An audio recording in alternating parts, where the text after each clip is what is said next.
नमस्कार दोस्तों, स्वागत है फिर से आपका एक बार हमारे YouTube चैनल यूनिकॉर्न फैक्ट्स पर।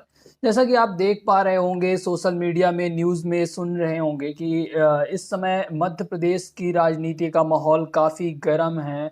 अमित शाह, नरेंद्र मोदी, राहुल गांधी सभी लगातार रैलियों पे रैलियां कर रहे हैं। अभी हाल फिलहाल में हुई राहुल गांधी की रैली जिसमें उन्होंने बहुत कुछ बोला, और ये चुनाव इसलिए भी खास बन जाता है कि जिस प्रकार भाजपा ने यानी बीजेपी ने अपनी कैंडिडेट लिस्ट निकाली है और सांसद और कहना चाहिए मंत्रियों की एक फौज उतार दी है कांग्रेस के खिलाफ। क्या उनका ये दांव कांग्रेस पे भारी पड़ेगा? क्या वो कांग्रेस को हरा पाएंगे? जानेंगे, वीडियो में अंत तक बने रहिएगा। पर उससे पहले मैं आपको आज ये वीडियो का फर्स्ट पार्ट है। इस वीडियो के मैं 3 से 4 पार्ट लाने वाला हूं, जिसमें आपको बताऊंगा पूरा राजनीतिक विश्लेषण और जनता का झुकाव और भी बहुत कुछ। तो इस वीडियो में मैं आपको दिखाना चाह रहा हूं क्या कहा राहुल गांधी ने अपने अभी हाल फिलहाल की रैली में, और उन्होंने किस प्रकार कहना चाहिए जनता को संबोधित किया है और अपने कामों का जिक्र भी किया, और 1.5 साल की सरकार में उन्होंने क्या किया, क्या नहीं किया, क्या बकाया रह गया, और क्या मोदी जी ने किया, क्या बीजेपी ने किया। सारा कुछ उन्होंने बताया है। तो पहले आप इसे ध्यान से सुनिए, और कहना चाहिए फिर इसका मैं नेक्स्ट पार्ट लाऊंगा और उसमें बताऊंगा कि राहुल गांधी ने जो भी भाषण दिए उसमें तथ्यों के हिसाब से कितनी सच्चाई है और कितना उसमें गलत इंफॉर्मेशन दी जा रही है। सारी चीजें होगा, पूरा विश्लेषण, पूरी चुनावी प्रक्रिया में हर एक छोटी, हर एक बारीकी का हम ध्यान रखने की कोशिश करेंगे, वो चाहे बीजेपी की तरफ से हो या कांग्रेस की तरफ से। हम सारे फैक्ट्स को एनालाइज करके, चेक कर कर ही आप तक लाएंगे। तो हमारे चैनल को सब्सक्राइब कर लीजिए, बेल आइकन को हिट कर लीजिए और सुनिए पहले राहुल गांधी जी कहते क्या हैं। मध्य प्रदेश हिंदुस्तान में भ्रष्टाचार का सेंटर है, एपी सेंटर है। जितना भ्रष्टाचार बीजेपी के लोगों ने मध्य प्रदेश में किया है, पूरे देश में ये नहीं किया है। लेकिन जैसे ही मैं ये बात कहता हूं, आप नोट करना, आज मैंने यहां खुले में यह बात बोली है, ये सारे के सारे टीवी कैमरा बंद हो जाएंगे। 3 किसान हर रोज मध्य प्रदेश में मरते हैं। ये इनकी सरकार है। क्यों मैंने मीडिया की बात की? मैंने मजाक में कहा कि मीडिया वाले हमारी मीटिंग तो दिखाएंगे नहीं। मोदी जी का चेहरा 24 घंटा दिखेगा, शिवराज जी का चेहरा 24 घंटा दिखेगा। क्यों? आप कर्नाटक जाइए, राजस्थान जाइए, छत्तीसगढ़ जाइए, हिमाचल जाइए, हमारी सरकारें गरीबों के लिए, कमजोर लोगों के लिए काम करती हैं। विचारधारा की लड़ाई है। एक तरफ कांग्रेस पार्टी, दूसरी तरफ आरएसएस और बीजेपी। एक तरफ गांधी जी, दूसरे तरफ गोडसे।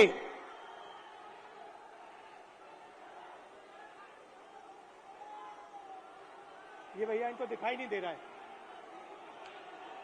भैया प्रेस वाले थोड़े नीचे हो जाएं तो लोगों को दिखे।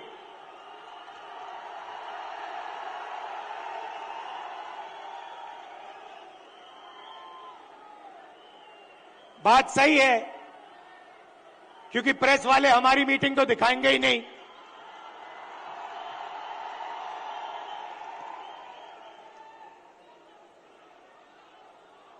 तो एक तरफ गांधी जी, दूसरी तरफ गोडसे। एक तरफ नफरत और हिंसा, अहंकार, और दूसरी तरफ मोहब्बत, आदर, भाईचारा। अब देखिए, जहां भी ये जाते हैं नफरत फैलाते हैं, गुस्सा पैदा करते हैं। अब हुआ क्या? अब मध्य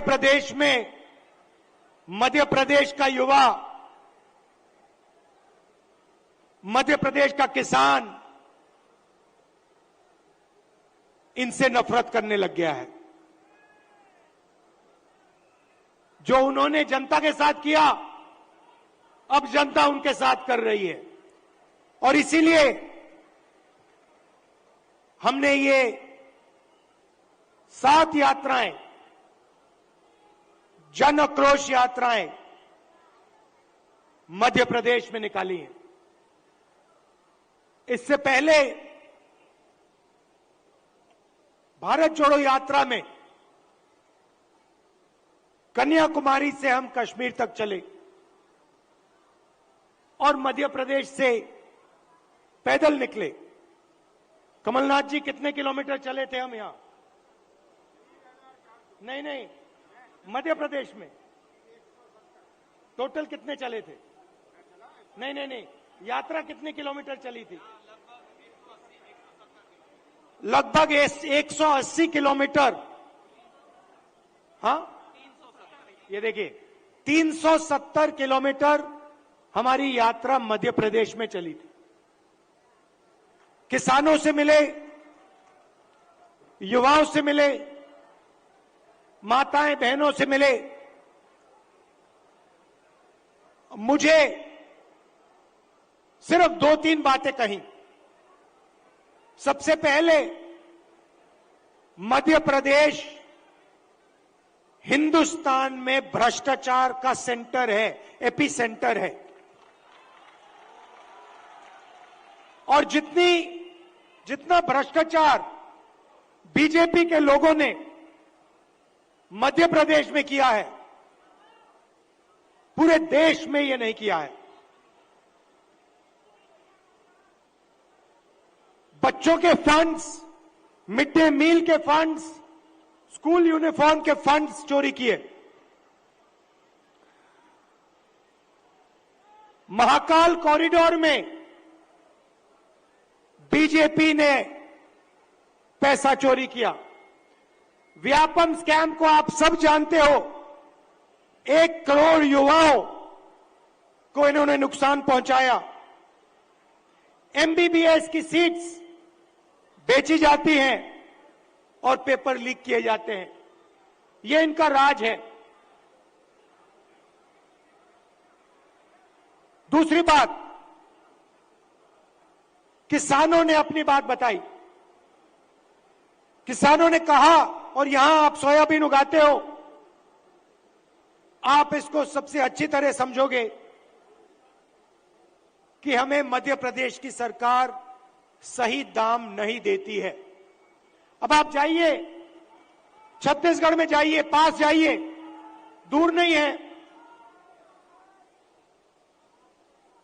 छत्तीसगढ़ जाइए और छत्तीसगढ़ के किसी भी किसान से आप पूछिए, छत्तीसगढ़ में धान के लिए किसानों को कितना पैसा मिलता है, कांग्रेस की सरकार कितना पैसा देती है।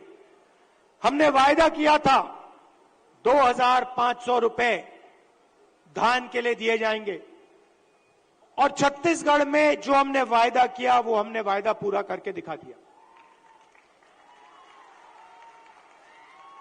मध्य प्रदेश में कर्जा माफी का वायदा किया, छत्तीसगढ़ में किया, राजस्थान में किया, कर्नाटक में किया। हर स्टेट में हमने कर्जा माफी की थी। यहां पे कमलनाथ जी कर्जा माफ करवा रहे थे और यहां आपको धोखा देके आपकी सरकार को बीजेपी वालों ने चोरी की। सही बात है।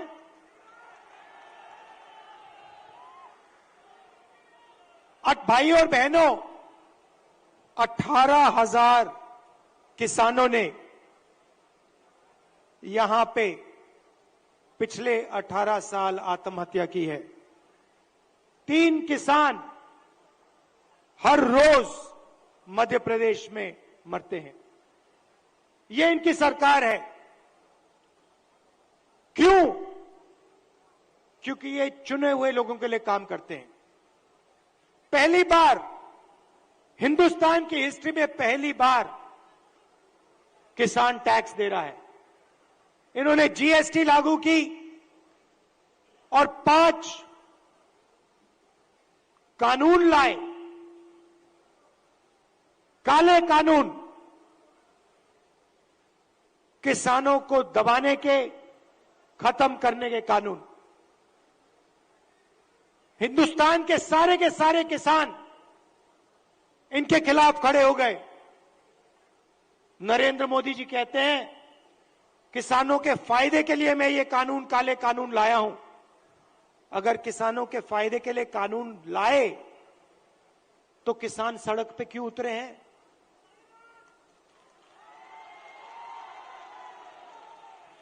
नरेंद्र मोदी जी कहना चाहते थे कि किसानों को कोई समझ नहीं है, किसान अपने हित को नहीं जानते। नरेंद्र मोदी कहना चाहते थे कि हिंदुस्तान के 2-3 अरबपति अदानी जी किसान को फायदा पहुंचाने के लिए काम करते हैं। भाइयों और बहनों, आप कर्नाटक जाइए, राजस्थान जाइए, छत्तीसगढ़ जाइए, हिमाचल जाइए, हमारी सरकारें गरीबों के लिए, कमजोर लोगों के लिए काम करती हैं। कर्नाटक में हमने 5 गारंटी दी,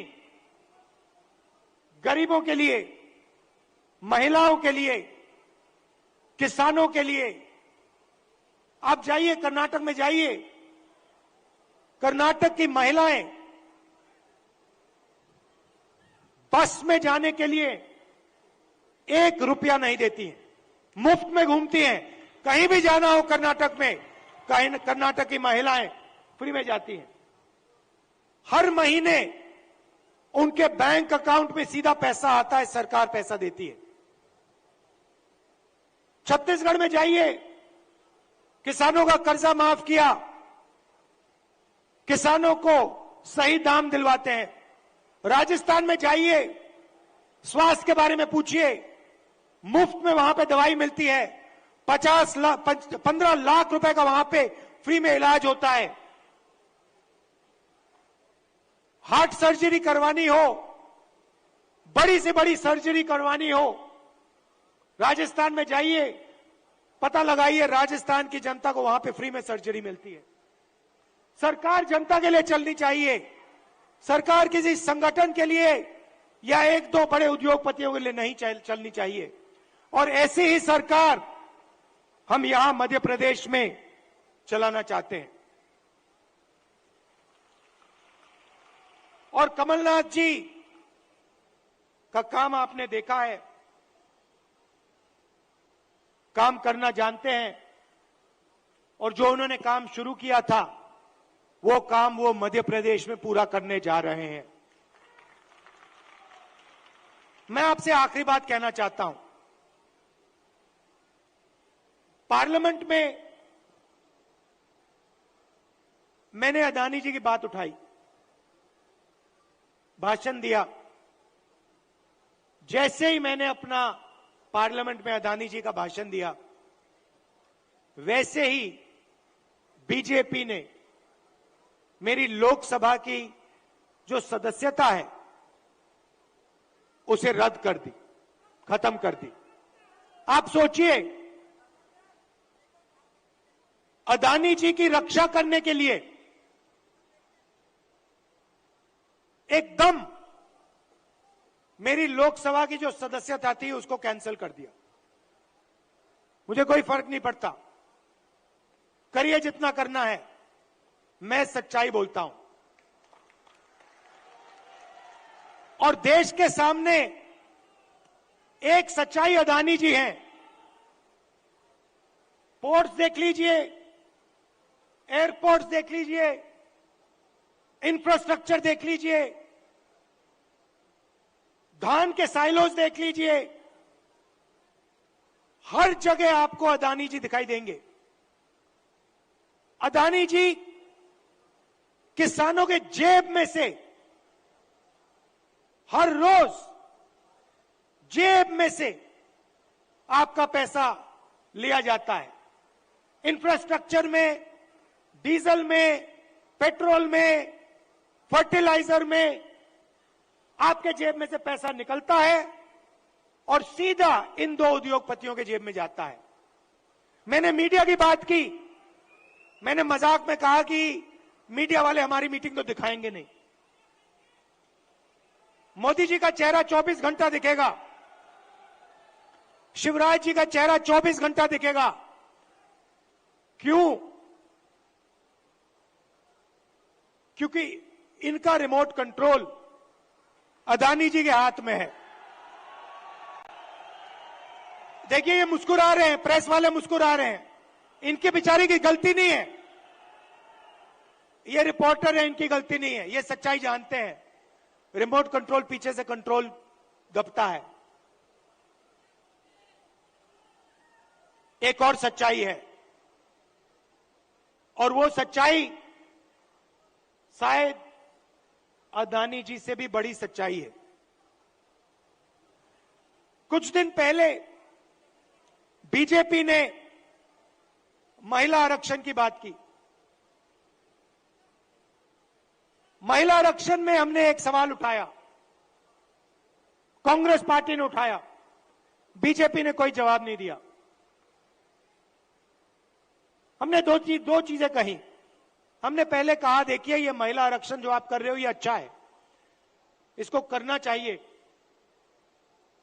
मगर इसमें आपने दो छोटी सी लाइनें लिख रखी हैं, सबसे पहले इन लाइनों को आप मिटाइए। लाइन क्या थी? एक लाइन थी कि महिला आरक्षण से पहले सर्वे करने की जरूरत है, और दूसरी लाइन, महिला आरक्षण करने से पहले हमें जो डीनोटिफिकेशन होता है उसको करना है। इससे क्या होगा? इससे महिला आरक्षण 10 साल बाद होगा, आज नहीं होगा। तो हमने कहा पहले ये दो लाइनों को आप बदलिए, और उसके बाद हमने और भी गहरी चीज कही और सवाल पूछा कि महिला आरक्षण में ओबीसी आरक्षण क्यों नहीं है?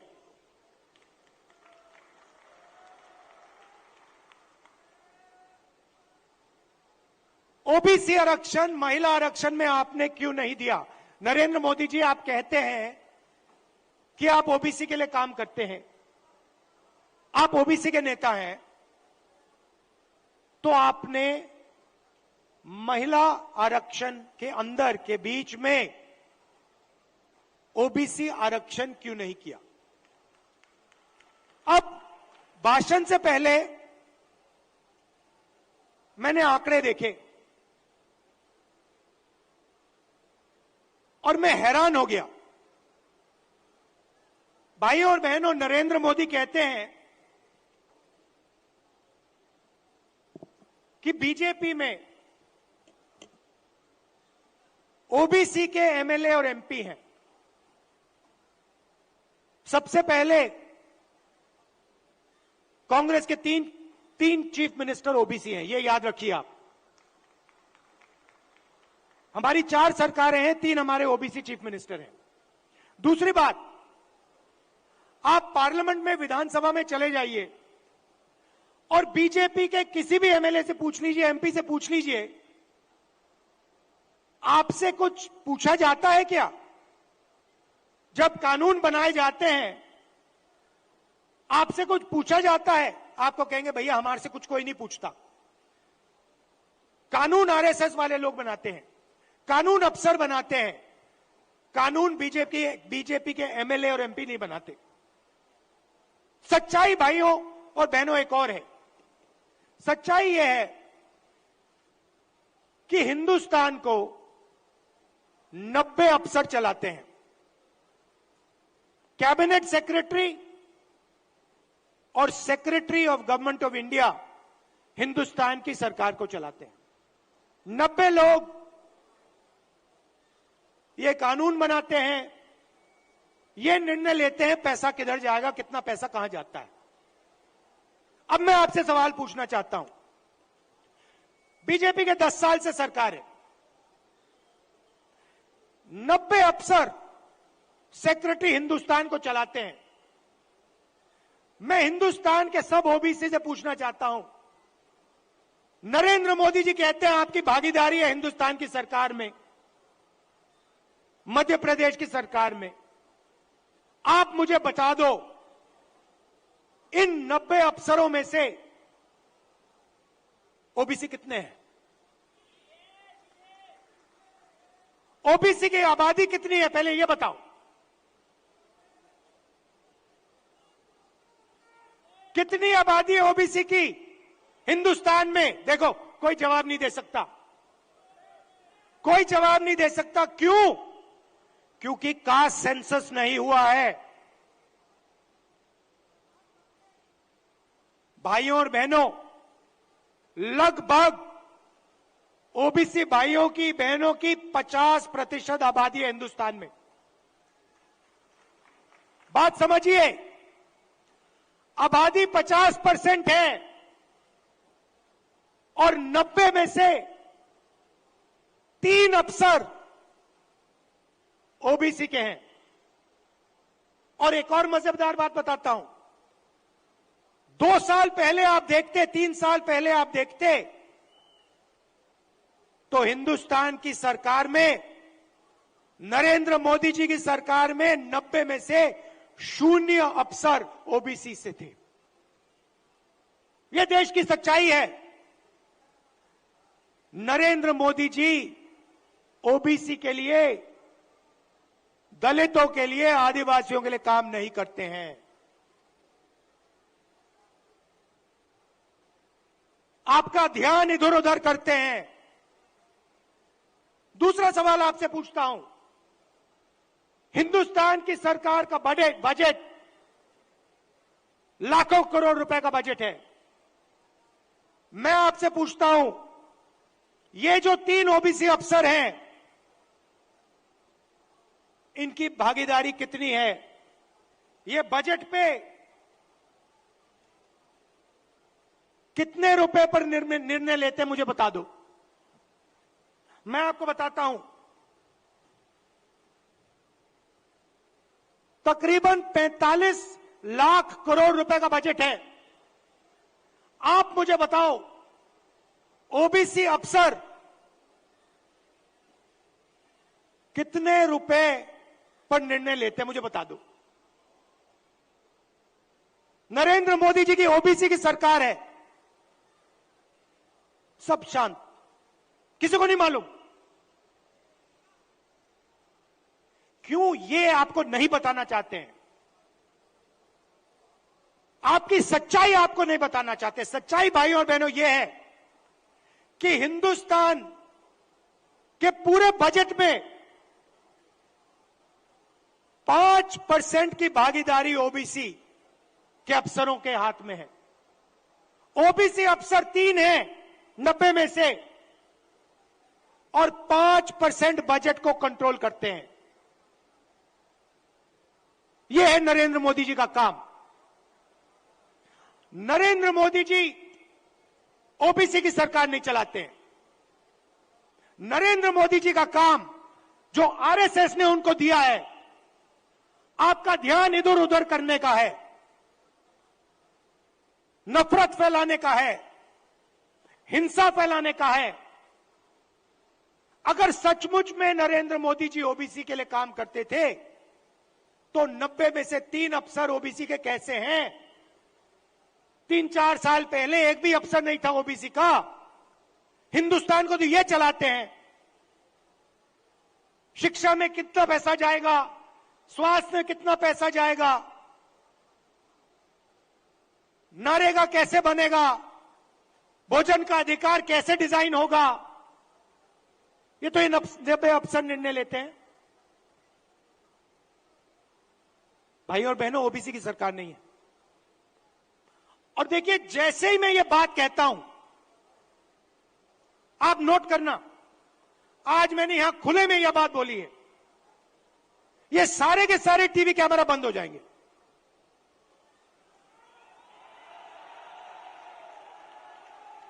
आप देख लेना, ये सारे के सारे बंद हो जाएंगे, क्योंकि जो सच्चाई है देश की, कि ये जो सारी की सारी लूट हो रही है, ये व्यापम स्कैम जो है, ये सारा का पैसा, ये आपका शिक्षा का पैसा, स्वास्थ्य का पैसा जो चोरी हो रहा है, ये ओबीसी की जेब में से पैसा चोरी हो रहा है।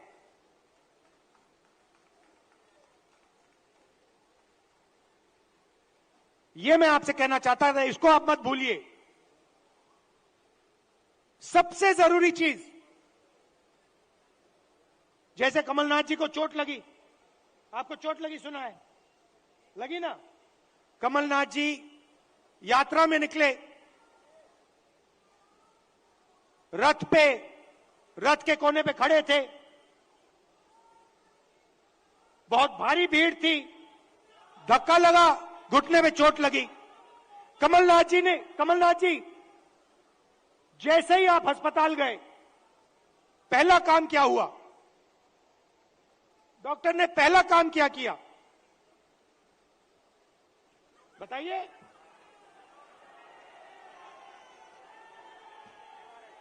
पहला काम डॉक्टर ने एक्सरे लिया, एमआरआई लिया। उसके बाद डॉक्टर ने कहा, हां, घुटने में यह प्रॉब्लम है। अब मैं यही बात कह रहा हूं, सब लोग कहते हैं हिंदुस्तान में ओबीसी है, दलित है, जनरल है, आदिवासी हैं, मगर जब हम सवाल पूछते हैं ओबीसी कितने हैं, जनरल कितने हैं, दलित कितने हैं, आदिवासी कितने हैं, कोई जवाब नहीं दे पाता। देखो, मैं पूछता हूं, भैया ओबीसी कितने हैं हिंदुस्तान में? कोई नहीं दे सकता। तो मैं ये कह रहा हूं कि अब वो समय आ गया है कि हमें हिंदुस्तान का एक्सरे करना है, यह पता लगाना है कि अगर 90 अफसर हिंदुस्तान को चला रहे हैं और उसमें से 5% भागीदारी ओबीसी को मिल रही है, तो क्या ओबीसी की आबादी 5% है? क्या हो ही नहीं सकता। तो अगर उनकी आबादी 5% नहीं है, अगर उनकी आबादी 50% है, तो उनका 5% बजट पे कंट्रोल क्यों है? उनका 50% बजट पे कंट्रोल क्यों नहीं है? अब जब मैं ये सवाल उठाता हूं, बीजेपी के लोग कांपने लग जाते हैं, नरेंद्र मोदी जी भाग जाते हैं, अमित शाह जी कुछ और कहते हैं, हिंदू मुस्लिम कहेंगे, नफरत फैलाने की कोशिश करेंगे। भाई और बहनों, देश के सामने एक ही मुद्दा है, कास्ट सेंसस। ओबीसी कितने हैं और उनकी भागीदारी कितनी होनी चाहिए, यह हिंदुस्तान के सामने सबसे बड़ा सवाल है। और कांग्रेस पार्टी की हिंदुस्तान में सरकार है, पहला काम यह हम करके दिखाएंगे। अब बीजेपी के पास, मजे की बात सुनिए, कास्ट सेंसस कांग्रेस पार्टी ने किया, जब हमारी सरकार थी हमने किया। सारे के सारे आंकड़े नरेंद्र मोदी जी के पास हैं। हिंदुस्तान में कौन सी जात की कितनी आबादी है, हिंदुस्तान की सरकार जानती है। हिंदुस्तान में ओबीसी कितने हैं, हिंदुस्तान की सरकार जानती है। नरेंद्र मोदी हिंदुस्तान के ओबीसी को यह बताना नहीं चाहते हैं कि आप कितने हो, क्योंकि वो आपको भागीदारी नहीं देना चाहते हैं, वो आपको सच्ची शक्ति नहीं देना चाहते हैं।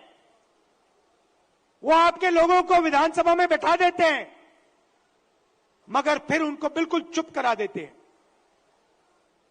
हम चाहते हैं कि सबकी भागीदारी हो, किसानों को सही दाम मिले। ये सबका हिंदुस्तान है, 2-3 उद्योगपतियों का नहीं है। इसीलिए हमारा पहला काम कास्ट सेंसस होगा और जैसे ही हमारी सरकार आएगी हम देश को बता देंगे इस देश में कितने ओबीसी हैं, कौन से कितने जात की आबादी है। ये अगर हमें सचमुच में हिंदुस्तान की जनता को शक्ति देनी है तो जैसे कमलनाथ जी का एक्सरे हुआ था, एमआरआई हुई थी, वैसे ही हम हिंदुस्तान का एमआरआई, हिंदुस्तान का एक्सरे करा के देंगे। आप सबका दिल से बहुत बहुत धन्यवाद। नमस्कार, जय हिंद।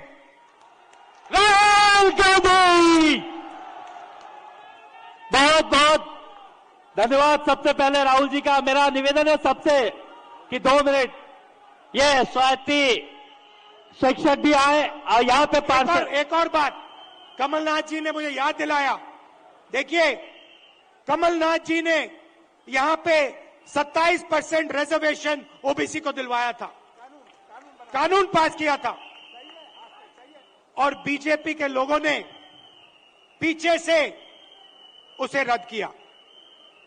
तो दोस्तों, राहुल गांधी जी ने यहाँ पर बहुत सारे मुद्दे रखे और अपनी यात्रा से लेके कहना चाहिए स्कीम से लेके मध्य प्रदेश में जो स्कीम लाए थे, आरक्षण से लाए थे, ये इवन अडानी जी का मामला और किसानों की कहना चाहिए जो आत्महत्या का मामला है, पर डे किसान बिल पर बोलना, उन्होंने ऐसे कई बहुत कुछ बोला है। हम जानेंगे उनके फैक्ट, उनके अभी तथ्यों का एनालिसिस करेंगे और फिर हम आपको पूरी रिपोर्ट देंगे कि आखिर उनकी बातों में कितनी सच्चाई है या कितनी जुमलेबाजी है। वैसे जुमलेबाजी के लिए फेमस हमारे नरेंद्र मोदी जी और बीजेपी की सरकार है। साथ में ही आपको आगे ये भी बताएंगे कि बीजेपी कैसे बन गई है अपने ही कार्यकर्ताओं के लिए खतरा, कैसे अमित शाह और मोदी जी की जोड़ी ने पूरा बीजेपी का जो ग्राउंड लेवल है, जो बीजेपी के कार्यकर्ता हैं, उनको कहीं ना कहीं एक